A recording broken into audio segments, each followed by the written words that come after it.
Sahabat Pasmater Blora Mustika dimanapun Anda berada, pada kesempatan kali ini, saya akan membagikan sejarah berdirinya perguruan pencak silat Gubuk Remaja Indonesia.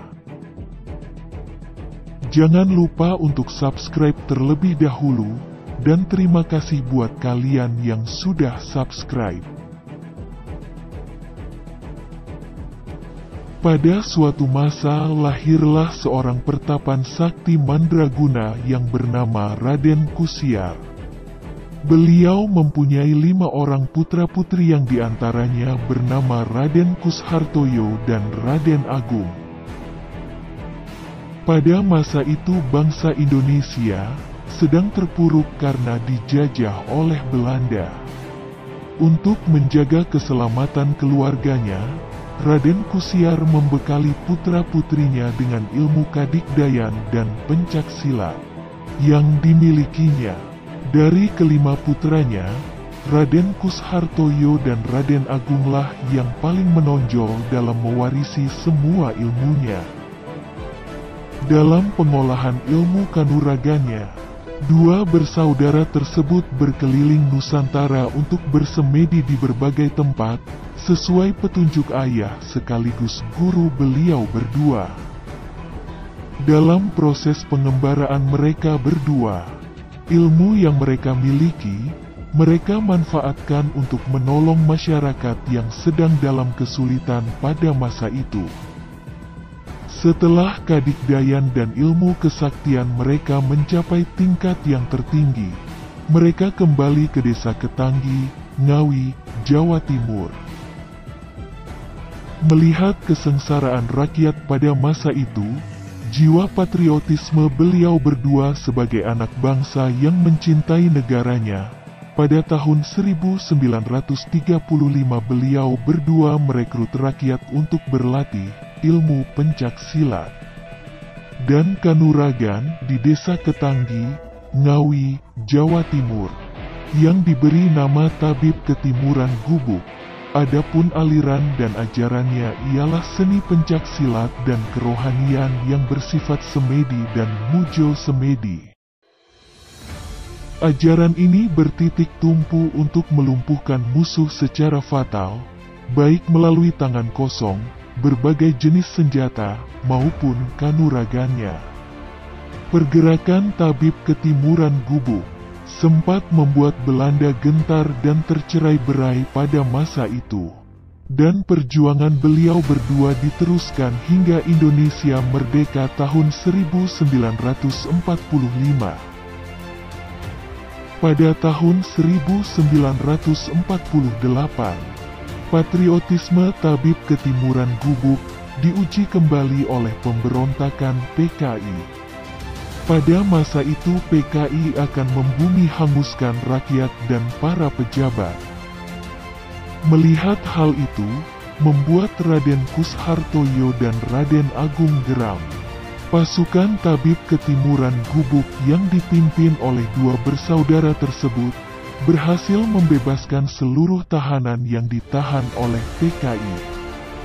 Peristiwa itu membuat PKI marah, dan terjadilah perang antara Tabib Ketimuran Gubuk dengan PKI. Di samping itu dengan bekal ilmu dan kanuragan Tabib Ketimuran Gubuk, maka PKI dapat dikalahkan waktu itu. Untuk menyiasati hal itu, PKI mempunyai cara sangat licik, yaitu sebagian tahanan yang masih tersisa dibawa ke desa Ketanggi untuk dibunuh langsung di depan Raden Kushartoyo dan Raden Agung. Dengan keberaniannya, Raden Kushartoyo rela mengorbankan jiwa dan raganya demi menebus keselamatan rakyat pada masa itu. Dengan syarat PKI akan melepaskan rakyat setelah Raden Kushartoyo wafat. Dikisahkan dalam proses meninggalnya Raden Kushartoyo, dipenuhi dengan keajaiban-keajaiban yang tidak bisa dijelaskan. Beliau ditembak, dibacok, bahkan dilempar granat, beliau tidak bergeser sedikit pun dari tempat beliau berdiri. Dan disaksikan oleh banyak masyarakat waktu itu. Setelah Raden Kushartoyo berpesan, beliau hanya bisa meninggal dengan keris yang dimilikinya sendiri, untuk ditusukkan di pangkal lidah. Dengan begitu beliau barulah tersungkur tak berdaya. Sebelum Raden Kushartoyo meninggal, beliau berpesan kepada adik beliau Raden Agung untuk memandikan jenazah beliau setelah meninggal di Sungai Tempur, maka beliau akan hidup kembali. Setelah peristiwa itu, perguruan ini menjadi pesat perkembangannya di seluruh pelosok-pelosok Nusantara. Begitu juga pemerintah ikut serta mengapresiasikan jasa Raden Kushartoyo dan mengangkat beliau menjadi seorang pahlawan bangsa. Nama beliau dijadikan sebuah nama jalan dan masih bisa dilihat sampai sekarang. Setelah Raden Agung wafat pada tahun 1972, dengan itu pada tanggal 1 Agustus tahun 1974, anak, cucu, beserta sesepuh dan anggota tabib ketimuran Gubuk, mengadakan musyawarah yang dipelopori oleh 1. Raden Harmadi Sosrowardoyo, jaksa dengan alamat Jalan P.B. Sudirman, Tulung Agung. 2. Maijen TNI AD Profesor Dr. Mustopo, Guru Besar Universitas Dr. Mustopo, Jakarta. Lengkur I-84 Kebayoran Baru. Telah diputuskan untuk mematenkan gubuk remaja, yaitu hasil meniadakan kata dari tabib ketimuran gubuk, dan menambahkan kata remaja di belakang kata gubuk. Yang bermaksud bahwa perguruan pencaksilat ini diteruskan oleh tunas remaja, anak cucu dan murid-murid perguruan pencaksilat gubuk remaja. Adapun ketua umum ditunjuk dan diputuskan ahli waris garis lurus kedua tokoh gubuk yang dipercayakan kepada Raden Dipoyono Kushartoyo.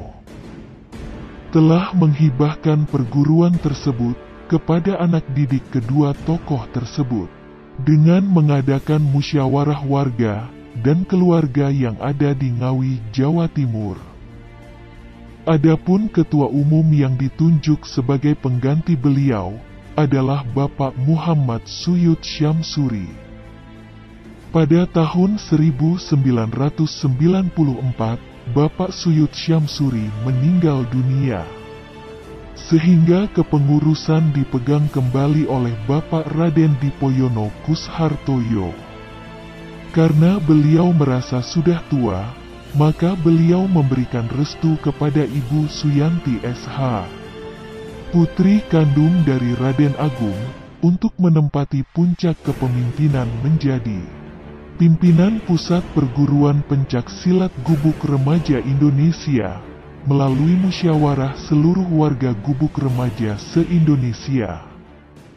Dan keluarga besar Bapak Raden Kushartoyo dan Bapak Raden Agung, pada tanggal 23 November tahun 2010 di Sekretariat Pusat Gubuk Remaja Pusat Ngawi, di Jalan Kiai Mojo nomor 8 Ngawi, Jawa Timur, Indonesia. Dengan bekal ilmu perguruan yang diturunkan kepada Ibu Suyanti SH, dan perjuangan, serta ketekunan para sesepuh dan keluarga besar gubuk remaja, beserta para anggotanya. Ajaran gubuk remaja kini berkembang dengan pesat di berbagai tempat di seluruh pelosok-pelosok Nusantara, bahkan sampai ke luar negeri seperti Malaysia, Singapura, Prancis, Belanda, dan lain-lain. Sahabat Pasmater Blora Mustika, itu tadi adalah sejarah berdirinya perguruan pencaksilat gubuk remaja Indonesia. Terima kasih sudah menyimak dari awal hingga akhir. Dan jangan lupa untuk subscribe, like dan bagikan apabila kalian menyukai video ini. Salam gubuk remaja, salam ketimuran, jaya.